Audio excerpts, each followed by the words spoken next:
operation. How you can write this product in the form a plus bi. So in the a here, we distribute minus 2.5 by the numbers that are inside the parentheses. Minus 2.5 times 8 is minus 2.5 times 8 is negative 20. So this is the real part of the complex number. This is a means this a here. And now negative times negative is a positive, so it's a plus. And 2.5 times 9 is a 22.5. Is a 22.5.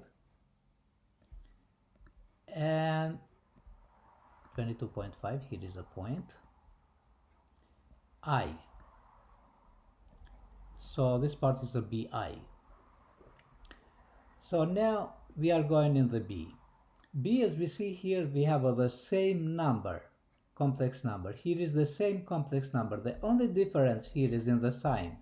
Minus here is a plus. Those are conjugate with each other. Whenever we have the same real part, but in the front of the imaginary part of the complex number, the sign is a different one from another number, that means those numbers are conjugate with each other. So this you can distribute right away, or you can take a shortcut, like we have a formula a minus b times a plus b, which is a squared minus b squared. But let's go here in the long way. 3 times 3 is a 9, so I'm distributing everything. 9. 3 times plus 2i is a plus 6i. So just let's see for the 6i, so this is not b. So just let me make it clear. And minus 2i plus 3i is minus 6i. And negative times positive is negative. 2 times 2 is a 4. And I times I is I squared. And now here we have this plus 6i minus 6i, because those are the same term with a different sign. We can cancel. And what do I get here? We get here a 9 minus 4i. I square, I'm sorry, here is square, we already forgot. I square. But before I go here, let me explain just a little bit in this side.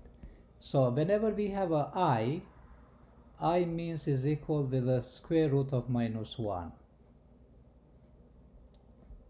Minus 1, or usually we take just I. If we have a I square, it means minus square root of minus 1 times square root of minus 1 is just a minus 1. So that is a minus 1. If we have a I in exponent 3, so this is a pure imaginary number. We call a pure imaginary number when we have a I. And this pure imaginary number I in 3 is equal with the I squared times I. But I squared is minus 1 times I is equal with minus I. So, and I in a 4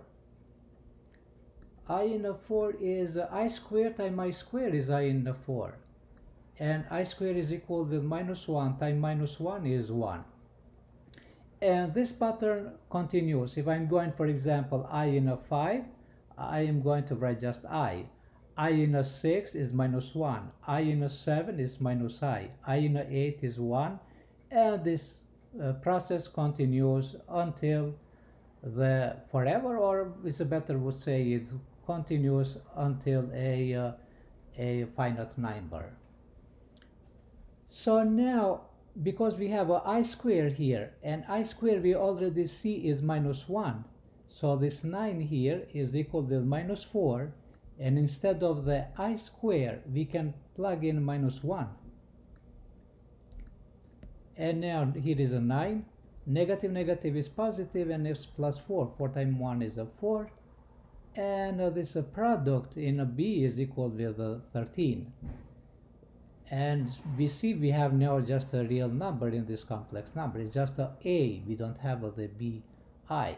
It means what does it mean? It means It is not just in this specific case, but always when we have the conjugate complex numbers, two conjugate complex numbers, and we multiply with each other, always we get a real number, like in this case.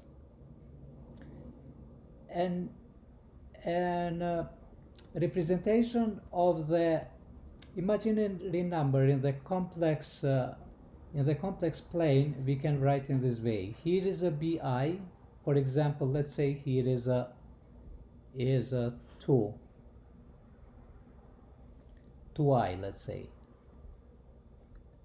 and let's say here is a 3, and the resultant here represents the number 3 plus 2i.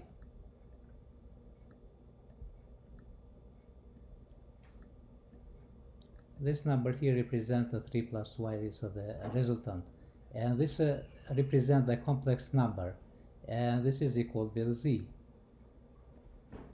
So this number here is equal with z.